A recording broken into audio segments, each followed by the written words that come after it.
Zander Adams. I'm from KNDU Nonstop Local News, and I'll be your host tonight. Again, we can't say how excited we are for all of you to be here with us. The question, what does it mean to be in the present moment, and how do I do it? It's pertinent to us all. It's a simple question, yet a loaded question, packed with all these other little questions inside. So tonight, we'll be peeling back that subject, unraveling some of those questions to get some answers through the lens of science, religion, and philosophy. So, scientifically speaking, how can we objectively define being in the present moment? Does being present have an observable physiological basis? Can it be systematically practiced with reliable results? And if so, how do we do it? There's a reason I do the news, and it's because I let the smarter people do the talking. And so we're going to have a couple smarter people come out tonight, and our first one is going to be just a perfect person to set us off here. He's Stanford educated. He's been practicing mindfulness for 5 decades, since the 70s.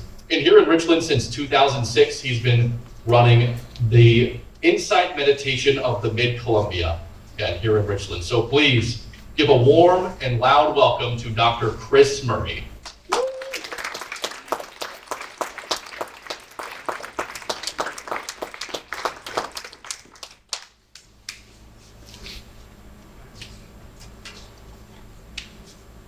Make sure this is working. Is it picking up? Okay, good. All right. So I'm happy to lead off tonight, and as Zander said, the question is, what does it mean to be in the present moment? And so I guess before I start being in the present moment, I'd like to thank the Praxis Forum for inviting me here, and Zander for the introduction. And so what I want to do in this first talk is to give some ideas of how we can experience being present, and a little bit of meditation. And then also, the other thing that I want to do is talk about some of the scientific evidence for the fact that it really does have a significant impact on people physiologically, and has some real health benefits. And so I'll be talking about that as well. So next slide, please. So the first thing I wanted to do was start with a meditation. I mean, if we're going to talk about experiencing the present moment, why not do it now?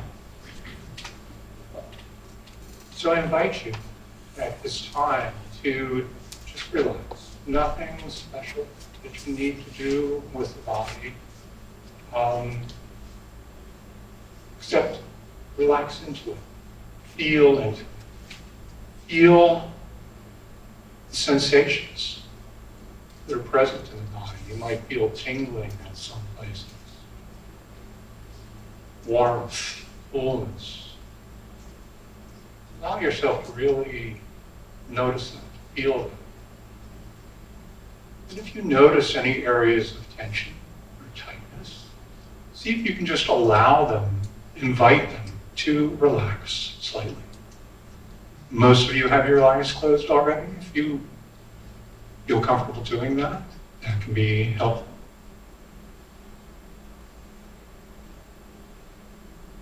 And then, having relaxed into the body a little, I invite you to notice your breathing, and actually to surf the breath for a couple of minutes. There's a rhythm to the breath as it enters and leaves the body.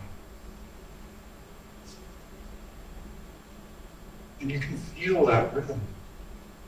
And there's nothing we have to do to maintain that. And we can consciously alter our breath, but we don't have to remember. Breathing keeps us alive, and keeps us in this moment. So just notice the breath. And whenever the mind wanders, which we'll do, just bring it back. Just notice that you're thinking, come back to feeling the breath.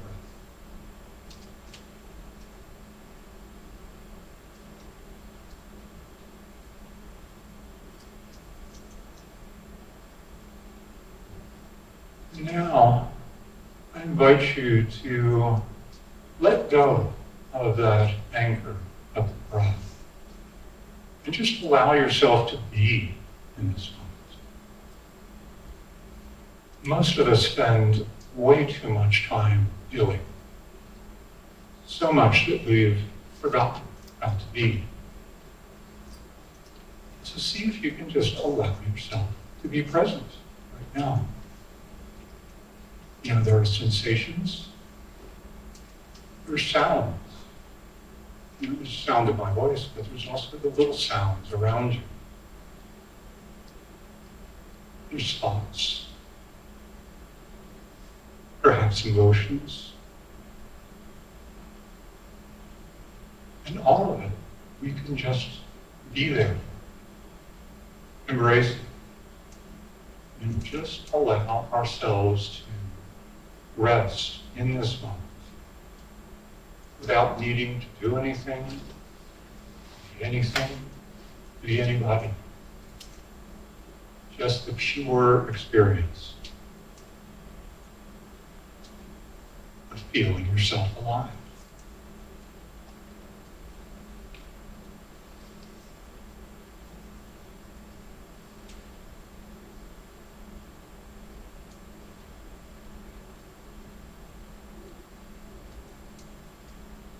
Right.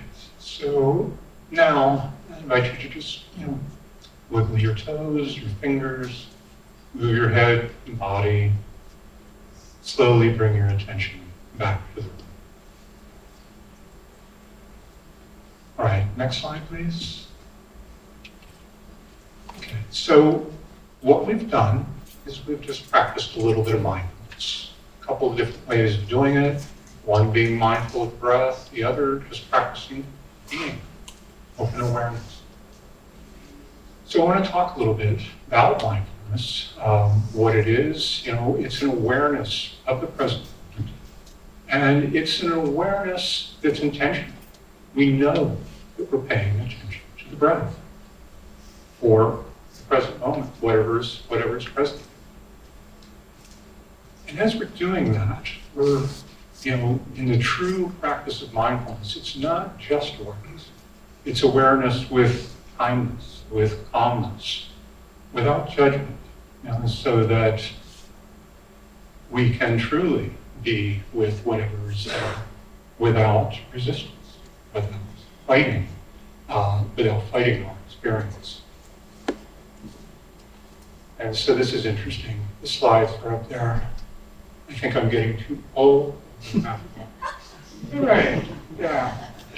So we can develop mindfulness through the practice of meditation, and that can be helpful to actually begin to know what mindfulness feels like. And we can do that through the practices of being mindful of the breath or some other anchor. Eventually, though, we want to be able to bring mindfulness into every moment so that it's the way we are as we live, okay? Because you're never going to spend most of your time meditating. If you're only mindful when you're meditating, oh, that's interesting, but it's helpful to know how to recognize it and bring it in. So next slide, please. And so one of the reasons we might want to do that is that mindfulness, the practice of mindfulness, can help us reduce stress. We have, a tendency to really focus on the past. That's not very helpful. Not much we can do about that now. So worrying about the past is not useful. Worrying about the present is not that useful either. Planning for the present or for the future can be somewhat helpful, but obsessive planning is not. And so the practice of mindfulness can help us to let go of that. And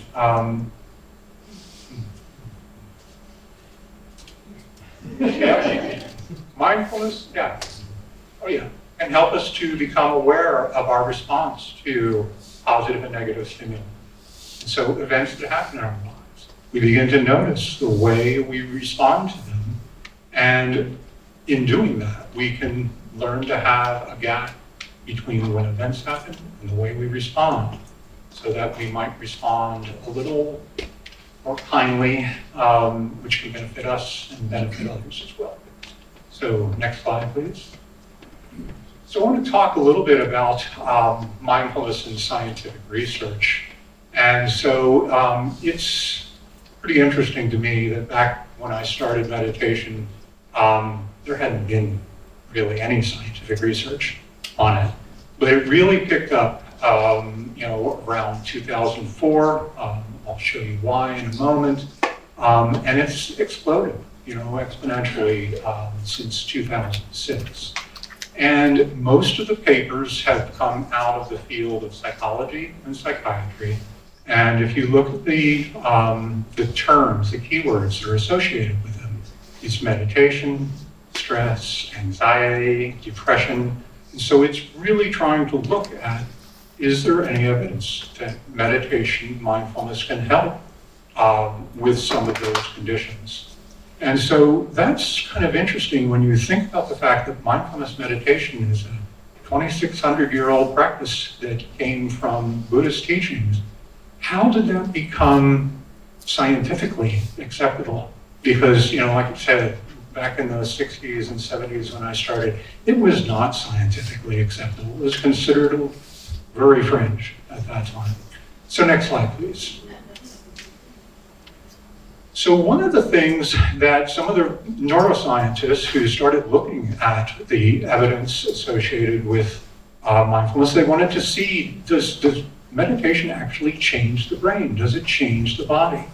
And so the first thing that they decided that they would do is to actually work with really advanced meditators, okay? Because they felt like if we can't see a strong signal in, the bodies and brains of people who really are good at it, we're not going to see much if we look at people that aren't.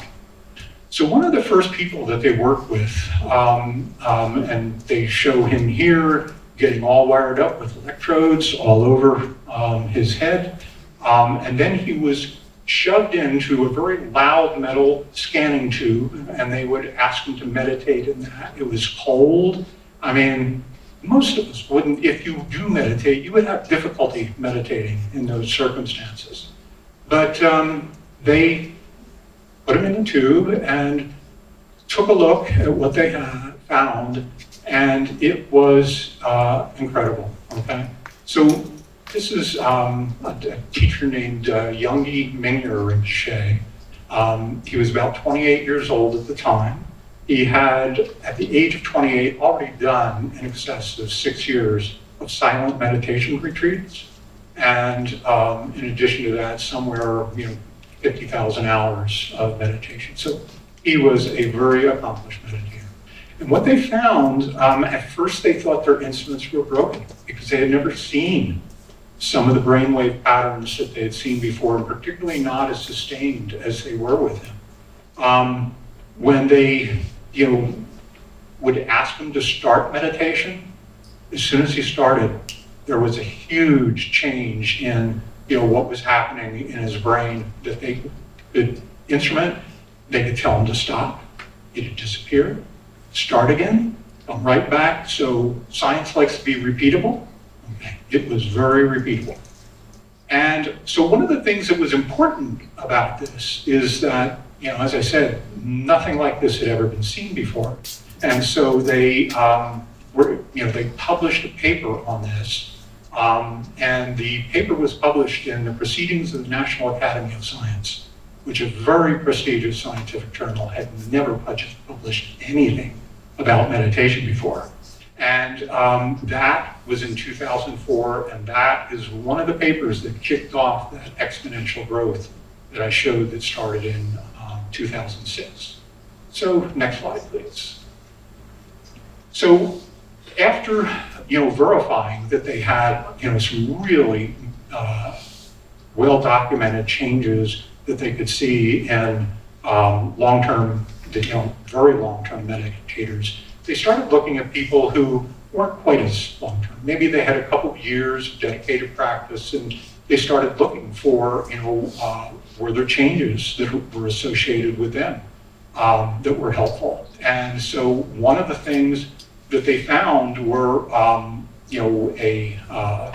markers, for stress in the blood, which one was it? Stress hormone cortisol, okay, was lower in their blood. There was also, they tended to have a lot less inflammation, okay, than people do. And as you know, inflammation is tied to a number of conditions of the body that are not helpful. And so it was found that people who meditated had much less inflammation. And they did these in double-blind studies where they would find people who were matched, okay, and some would meditate and some weren't. So, and I'll mention also that the book that's cited at the bottom there is by Daniel Goleman and Richie Davidson. Daniel Goleman wrote Emotional Intelligence. Richie Davidson was one of these pioneering neuroscientists, and they brought together all the scientific evidence that they could find from what they considered good studies to show, what had been documented. Okay, next slide, please. Okay, and so one of the good pieces of notice, though, is you don't have to even do this for a number of years before beneficial effects can be detected.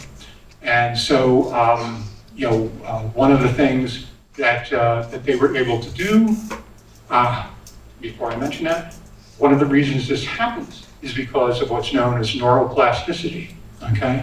When I was in school, for my undergrad, we were taught that once you became an adult, the brain really couldn't change very much. Now we know that's not the case. And, certainly if we learn new habits, if we learn to play the piano, we learn a new language, it rewires the brain, and they can now image the changes that occur with that.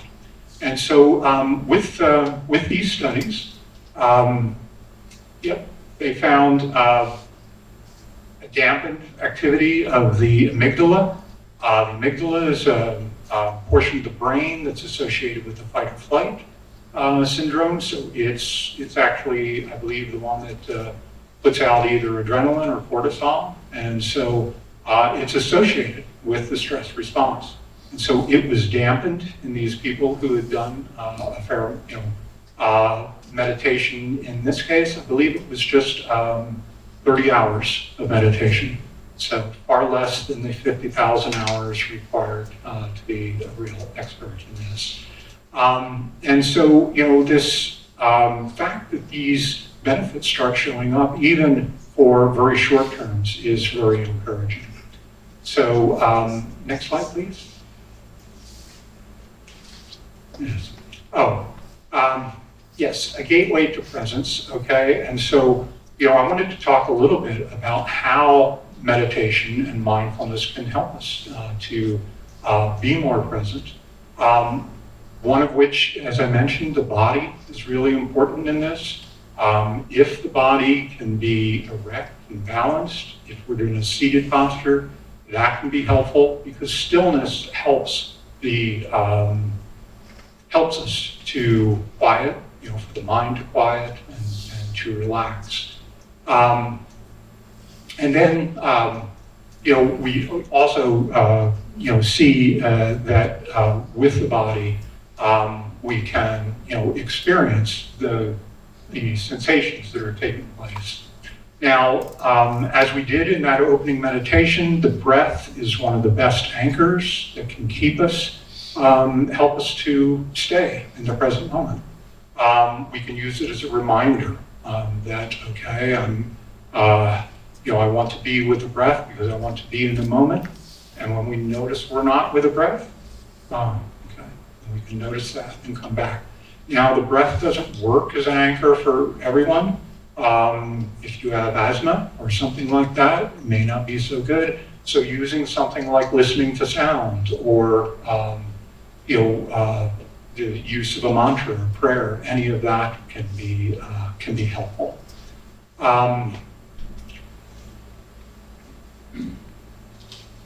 This is annoying, but